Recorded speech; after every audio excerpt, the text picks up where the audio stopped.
Câmara Cast, informação e cidadania. A seguir, vamos falar sobre o Abril Azul, mês de conscientização do autismo.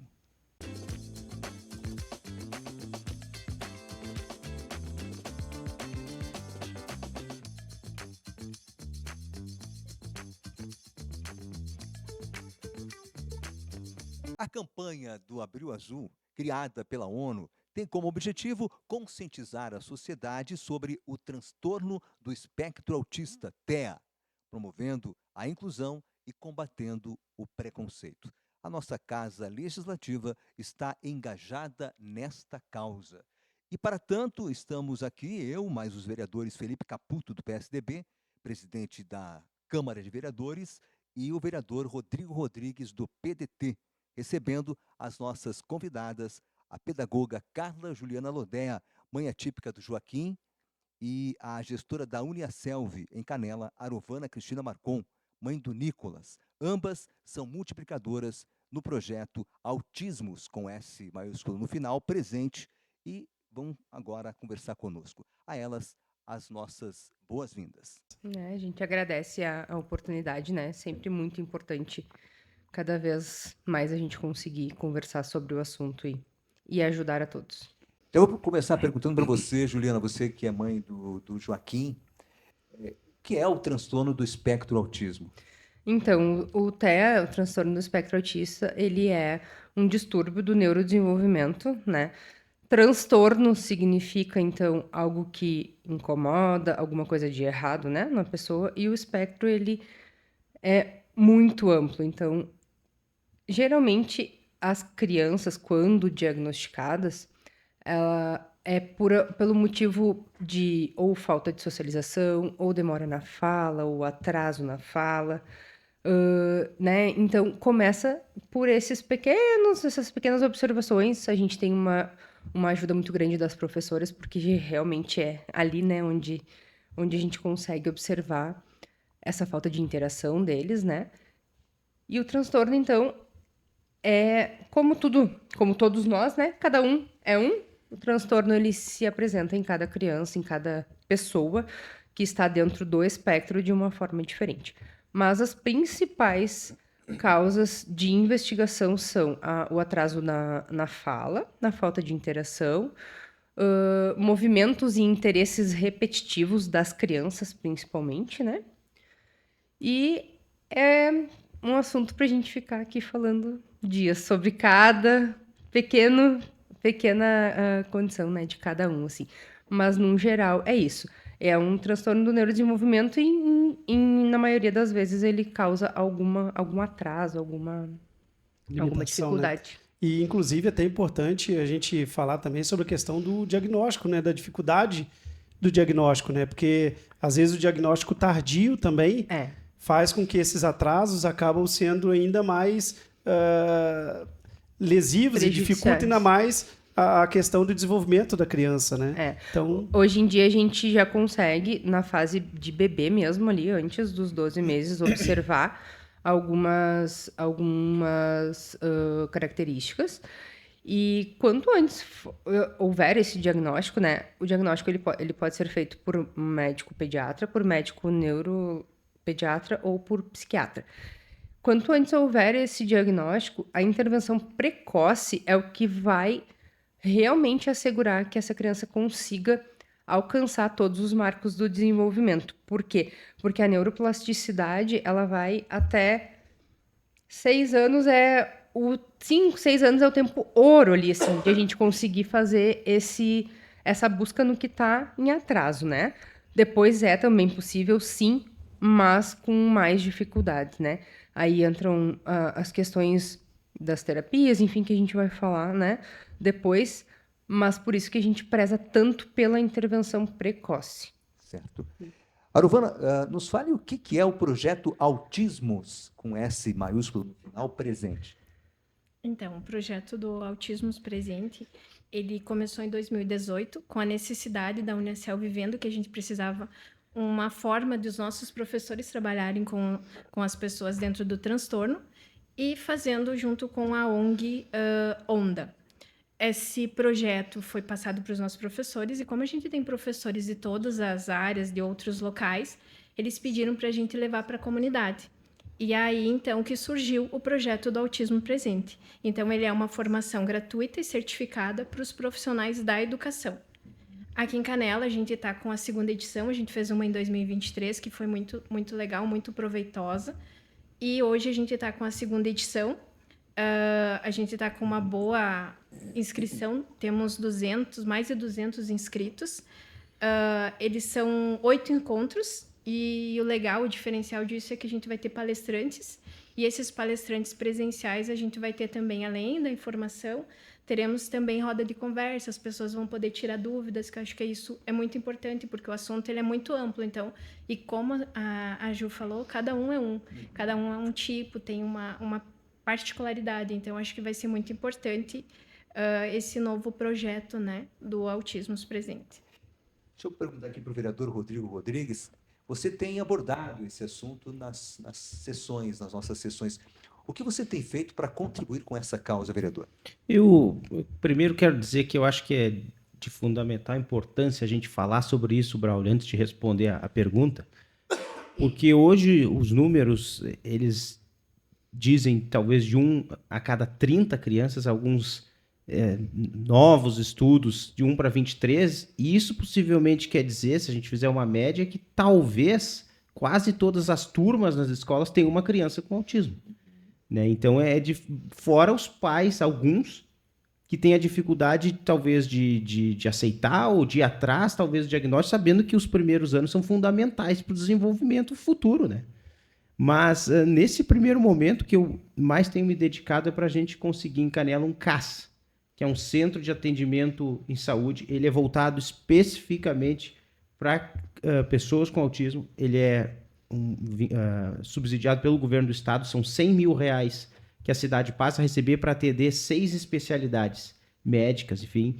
E tem um mínimo, que é muito interessante os números, ele no mínimo tem que atender 150 usuários e fazer 1.200 atendimentos ao mês. Então, isso talvez nos ajude a diminuir essa demanda reprimida que tem em Canela, a falta de acesso, que os pais quase que suplicam para a gente. Ele é significativo para mim, esse assunto, justamente por isso, porque são pais quase suplicando por socorro, assim, por estrutura, sabe? É um auxílio. E eu acho que Canela, mesmo que fosse com o recurso do município, jamais poderia deixar de atender, ainda mais um programa desse, que é o programa Te Acolhe, né? Um programa do governo do estado, e pelo que eu tenho notícias, ele logo está chegando em Canela. Deixa eu perguntar aqui para a Juliana Arovana, qual é a prevalência no Brasil, Rio Grande do Sul e em Canela? Na verdade, assim, no Brasil não tem nenhum estudo recente, né? O último DSM que teve foi 2013,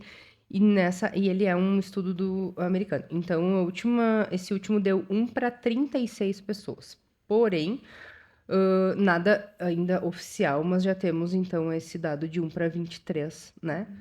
E realmente, como o Rodrigo falou, é um por turma de escola, se a gente for pensar, né? No Rio Grande do Sul, hoje, a gente tem a CIPTEA, que é a carteira, né? A carteirinha para as pessoas que estão dentro do espectro, podem fazer, tendo laudo, podem fazer, e é na FADERS. Então, hoje, no Rio Grande do Sul, existem 34.977 carteirinhas CIPTEA registradas. Canela, dentro desse número, tem 151. Porém, a gente sabe que não é todo mundo que tem acesso a essa informação, não são todas as pessoas que, né, já fizeram esse registro, então provavelmente a gente tem um número bem maior. Inclusive, aproveitando essa questão do CIPTEA, né, eu fui autor da lei aqui no município, né, para que a gente tivesse a carteirinha aqui no município, justamente para que a gente tivesse esses dados, porque a carteirinha é necessária porque o autismo não é visível, né? Então, a gente não sabe quem tem e quem não tem. Exatamente. Né? E até para as famílias, né, buscarem os seus direitos, conseguirem as devidas, né, os devidos direitos nos locais, né, de atendimento, enfim, a carteirinha se faz necessária. E quando eu fiz a carteirinha antes de se ter aqui no estado, a ideia seria justamente para a gente ter essa numeração, saber quantos nós temos aqui no município. Né? E o Rodrigo muito bem falou na questão da negação, eu posso dizer até dentro da minha família tem, né? Eu tenho uma prima também, que é quem me motivou a fazer essa questão da lei também. Fiz também a lei para que se coloque o símbolo do autismo nas placas de atendimento preferencial aqui no município. Já é uma lei federal, né, que sobrepõe a nossa, mas pelo menos tivemos a discussão, então dentro do município nós temos essa lei também, que a família e a gente tem que exigir agora aqui dentro, inclusive nos espaços públicos tenham, mas é muito difícil hoje, os pais, tem muitos que têm a síndrome da negação, né, como o Rodrigo bem falou, que não aceitam o diagnóstico e não procuram o devido tratamento, a devida atenção, e acham que aquilo ali não, é só um atrasinho, alguma coisa que logo, logo vai acontecer. Né? Então, eu queria também que a Juliana falasse, né, como é que foi ter o diagnóstico, você como mãe atípica, né, como é que foi ter esse diagnóstico, apesar de você ser profissional da área, então acho que deve ter sido um pouco mais fácil, mas como que é para os pais que você também tem, né, até a Arovana também, né, como que foi essa questão do diagnóstico para nós, por favor? Eu sempre falo que, normalmente, os pais passam pelo luto do diagnóstico, né? Eu passei pela luta, porque o Joaquim, desde os 6 meses, ele apresentava, claro, pelo fato de eu ser professora, de eu estar em sala de aula, então tinha já um pouco, né, desse conhecimento, mas, de verdade, a gente só aprende quando a gente está lá dentro, né? Se tu ser professora de uma criança com autismo e mãe é muito diferente. E o Joca, desde os 6 meses, ele ainda começou a não acompanhar mais os marcos do desenvolvimento. E a gente foi acompanhando com a pediatra, foi fazendo todas as investigações. E quando ele fez 1 ano, a gente bateu o martelo, não, a gente vai pro neuro, porque, né, tem alguma coisa. E aí ele fez 1 ano, em fevereiro, e em março entrou a pandemia. Nossa. Daí a gente ficou de braço cruzado, amarrado, né, não podemos dar continuidade aquilo, porque, enfim, não tinha nada aqui, a gente tinha que ir para Porto Alegre, todas as consultas e tudo mais. Aí passou ali a metade do ano, em junho a gente conseguiu começar devagarinho a fazer algumas intervenções, começamos com a fono primeiro, depois a terapeuta ocupacional, e aí aos pouquinhos fomos agregando as outras terapias. A escola é muito importante, é fundamental nesse processo também, né? O apoio das professoras é indispensável, porque na maioria dos casos, são elas que ficam com as crianças a maior parte do dia, né? Então, a gente precisa desse respaldo delas para conseguir... E uma equipe multidisciplinar faz toda a diferença, né?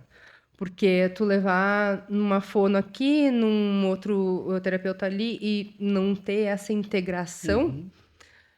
Funciona, mas é muito mais difícil, né? Com certeza. E então, a gente teve... o diagnóstico fechado dele foi só com 3 anos. Porém, a gente estava desde 1 ano buscando. Antes do diagnóstico, a gente já estava nas terapias, né? E isso fez toda a diferença, porque a gente pegou, né, a fase ouro ali dele para desenvolver. E aí, bom, tanto que aos pouquinhos ali, a fala dele veio só com tudo isso, a fala dele veio só com 3 anos e meio, né? Demorou mais, assim, a fala e tudo. Porém, aos pouquinhos ele foi tendo ganhos muito significativos, assim. Com 5 anos ele teve alta de todas as terapias. Só que daí, né, o autismo ele não vem sozinho, não é o único, assim. Depois que ele fez 5 anos, começaram a vir outros transtornos, enfim, ele tem TDAH, ele tem altas habilidades. Hoje a gente já voltou para as terapias, mas por outros motivos, né? A questão do TEA, graças a essa intervenção precoce que a gente conseguiu colocar, ele já... o TEA tá tranquilo, assim, na fase que ele está, né? Claro. No meu caso, é um pouco diferente, né? O Nicolas, ele acompanhou todos os marcos do desenvolvimento, tudo certinho. Chegou agora na fase da escola. Ele começou com dificuldade para ler, algumas coisas alimentar, ele tem seletividade alimentar, mas os pediatras, enfim, que a gente consultava, as pessoas diziam que estava tudo certo, que era no tempo deles. Essa frase, ela me incomoda um pouco, né? Porque ele não é relógio. Mas, enfim, e aí a gente buscou um outro neuro, e aí, hoje, com 7 anos ainda, a gente está na fase da investigação. Ele está fazendo as terapias, e eu acho que isso é muito importante. Por mais que ele não tenha um diagnóstico, E como eu sempre falo, eu não quero um diagnóstico, eu não quero um papel dizendo ele é isso, é aquilo. Claro que eu acho que é fundamental. Hoje eu entendo que é fundamental para algumas coisas que precisa, alguns direitos, enfim. Mas eu acho que a principal ideia é ajudar ele ser um adulto, né? Ele crescer, ser funcional. Então, hoje a gente segue com as terapias, e as terapias, por mais que ele não tenha um diagnóstico, ela ajuda muito. Então, hoje ele está conseguindo comer muitas coisas e só quem passa por isso de ver o filho não comer nada, que você tem que só come arroz e você luta para fazer um monte de coisa e ele não come. Então, você entende que a terapia ela é muito importante. Hoje a gente já evoluiu, ele já está lendo, ele já está socializando, enfim, ele está numa fase muito melhor, mas é porque a gente fez um trabalho, né, nessa luta de querer que ele cresça, que ele se desenvolva. Né? Então... Essa questão do diagnóstico é uma coisa muito importante, porque eu sempre uso essa palavra assim, ó, o diagnóstico ele é libertador. Porque o que acontece? A gente passa por enormes constrangimentos, as pessoas olham de cara feia, olham sim, não tem. Não é só na rua, não é só na escola, às vezes dentro da família existe o preconceito, por quê? Eles são muito sensíveis a tudo. Ao barulho, ao cheiro, ao toque.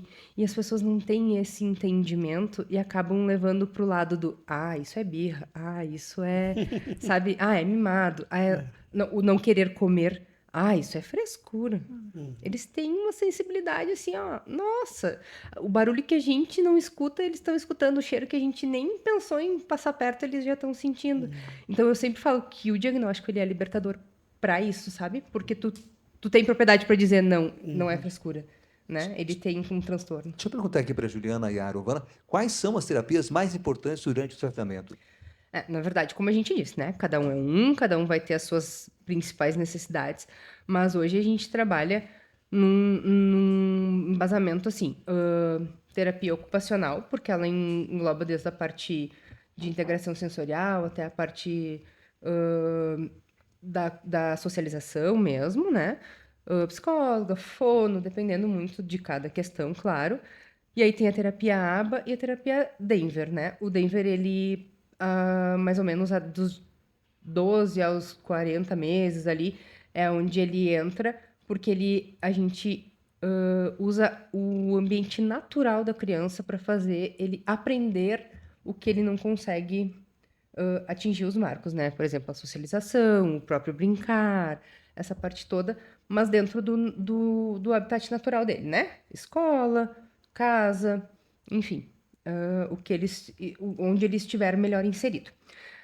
ABA, ele é uma ciência, né, já comprovada, então tudo que a gente observa na criança, que é a dificuldade, que é o atraso, a gente também trabalha, porém não só no habitat natural, mas com planos mais estruturados, né, e de repetição.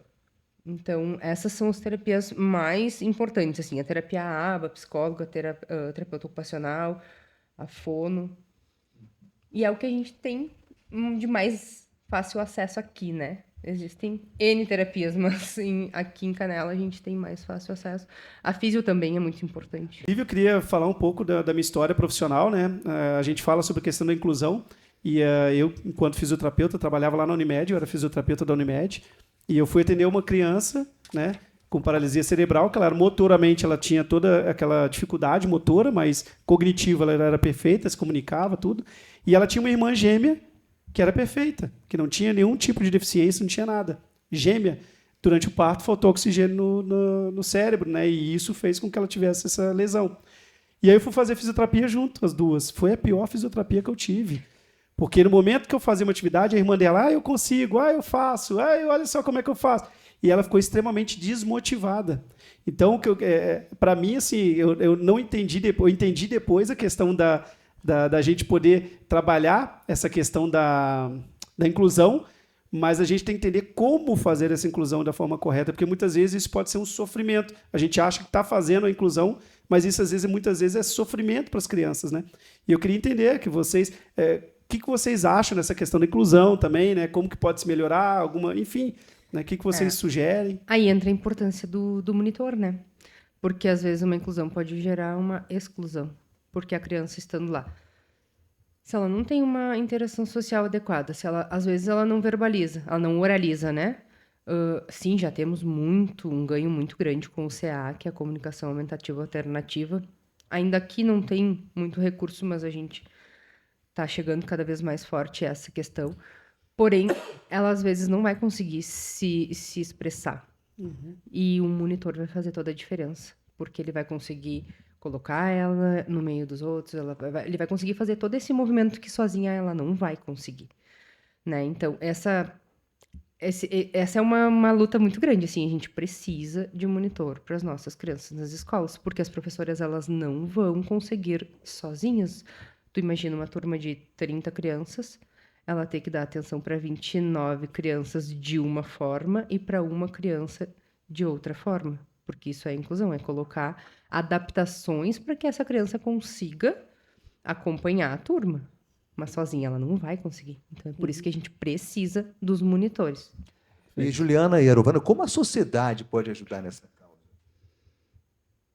Eu acho que a sociedade ela pode ajudar participando, acolhendo essas famílias, essas crianças, principalmente não julgando, porque às vezes, como como o vereador falou, não tem um rosto, uma forma, né? O autismo ele não tem um desenho dizendo, esse olho é mais para cá ou para lá, ou, né? Enfim, não existe característica não física. existe isso, característica física. Então, não julgando, porque às vezes as pessoas verem uma mãe, uma criança fazendo uma birra, né? Mas às vezes não é isso que ela está fazendo. Ela entrou em crise e a mãe está tentando, né, ajustar ela, regular ela. Então eu acho que principalmente acolhendo essa família, porque não é fácil. Existe a negação, existe todo o processo e o desgaste de levar a fazer as terapias, de você conseguir as terapias, porque mesmo tendo plano de saúde é difícil, né? Você tem que lutar para isso. E o desgaste da criança também é muito cansativo para eles. Por exemplo, eles têm uma rotina de terapia e aí mais a escola e aí chega no final do dia eles estão esgotados, assim. E muitas vezes as crises acontecem nesses momentos, né? E é difícil, assim, os pais aceitarem, aprenderem a lidar, né? Eu sempre falo que o sonho dourado é o sistema americano, né? Porque eles ensinam a terapia AB, por exemplo, que hoje aqui ela nós aplicamos ela em ambiente clínico ou escolar. Nos Estados Unidos, os pais são ensinados a aplicar em casa a terapia. Capacitar sonho os dourado, pais, né? Exatamente, porque, né? Então, tu faz aquele ensino ali 24 horas por dia, né? Então, aos pouquinhos a gente vai, com certeza, chegando, né? Nesse ganho, assim, mas a sociedade, como a Arovana disse, né? Acolhendo já é uma grande coisa. O símbolo é muito importante as pessoas conhecerem. As crianças, principalmente as crianças, normalmente elas usam o colar, né? Então, fila preferencial porque eles não sabem esperar, não é porque eles fazem birra, eles não têm a capacidade ainda. Se for uma criança, eles ainda não têm a capacidade cognitiva de entender por que é que eles têm que esperar, sabe? Sempre dá prioridade, deixa passar na frente. Alguns estabelecimentos já têm lá o símbolo nas filas preferenciais, mas outros não. Então, a sociedade pode ter esse olhar mais carinhoso com as nossas crianças. Ok, muito obrigado, então, para as nossas convidadas, a pedagoga Carla Juliana Lodéia, mãe atípica do Joaquim, a gestora da Uniaselv em Canela, Arovana Cristina Marcon, mãe do Nicolas. Obrigado para vocês, pela participação aqui, falando sobre o Abril Azul. A gente agradece imensamente a participação, muito obrigado. E eu só gostaria de lembrar que é azul o ano todo para nós, mães atípicas. Não é só em abril, por favor. Verdade.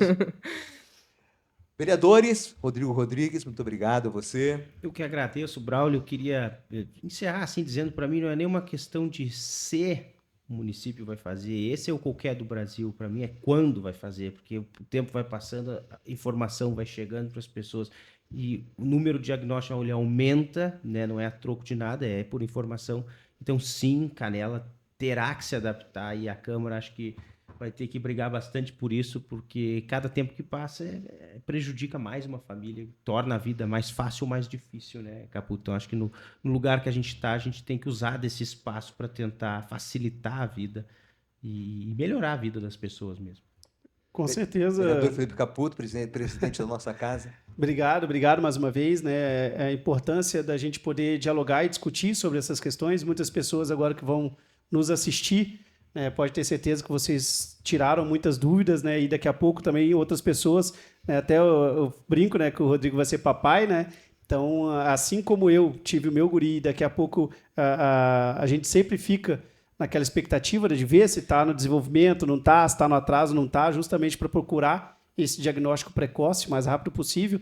Né? Outros pais também que estão daqui a pouco, porventura, né, vão ser papais, né, que possam ter essa consciência de entender e saber, né, daqui a pouco que não tenham essa síndrome da negação que a gente fala, que isso vai prejudicar ainda mais o seu filho, mas que aceite o seu filho, né, e veja como pode ajudar os seus filhos. Né? Então, tentar ajudar da melhor forma possível através do diagnóstico precoce e buscar as melhores soluções para que o desenvolvimento ocorra de forma gradativa e natural para essas crianças. Né?